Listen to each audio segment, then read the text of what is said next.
కాన్పూర్ వేదికగా భారత్ బంగ్లాదేశ్ మధ్య జరుగుతున్న రెండో టెస్టు రెండో రోజు తొలి సెషన్ వర్షం కారణంగా పూర్తిగా తుడిచిపెట్టుకుపోయింది. కాస్త ఆలస్యమైన కొన్ని ఓవర్లైనా తొలి సెషన్లో ఆట కొనసాగుతుంది అనుకుంటే అభిమానులకు నిరాశే మిగిలింది.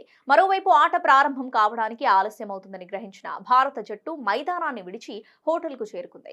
శనివారం ఉదయం 11 గంటలకు వర్షం తగ్గుముఖం పట్టింది. అయితే సిబ్బంది కవర్లు తీసేలోపు మరోసారి వరుణుడు రీ-ఎంట్రీ ఇచ్చాడు. దీంతో ఇవాళ ఆటలో తొలి సెషన్ పూర్తిగా రద్దయింది. కాగా వరుణుడు ప్రభావంతో తొలి రోజు ఆటలో కేవలం 35 ఓవర్లు మాత్రమే జరిగిన విషయం తెలిసిందే.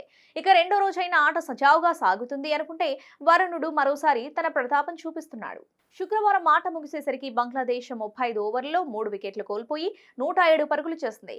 ముష్ఫీకర్ రహీం 6, మోమినుల్ హక్ 40 క్రీజ్లో ఉన్నారు. ఇక భారత బౌలర్లలో ఆకాష్ దీప్ 2, అశ్విన్ 1 వికెట్ తీశారు. తడి అవుట్ఫీల్డ్ కారణంగా తొలి రోజు ఆట గంట ఆలస్యంగా మారింది. అయితే వరుణుడు ఎంట్రీ ఇవ్వడంతో లంచ్ విరామ సమయానికి ముందే ఆటగాళ్లు మైదానాన్ని వీడారు. రెండో సెషన్ ప్రారంభమైన కాసేపటికే వర్షం పడటంతో అంపైర్లు తొలి రోజు ఆట ముగిసిందని ప్రకటించారు. అయితే టాస్ ఓడి బ్యాటింగ్ దిగిన బంగ్లాదేశ్ కు ఆదిలోనే గట్టి షాక్ తగిలింది. యువ పేసర్ ఆకాష్ దీప్ బంగ్లాదేశ్ ఓపెనర్ జకీర్ హసన్ ను క్లీన్ బౌల్ చేశాడు. 24 బంతులాడి ఒక్క పరుగు కూడా చేయకుండా జకీర్ పెవిలియన్ చేరాడు.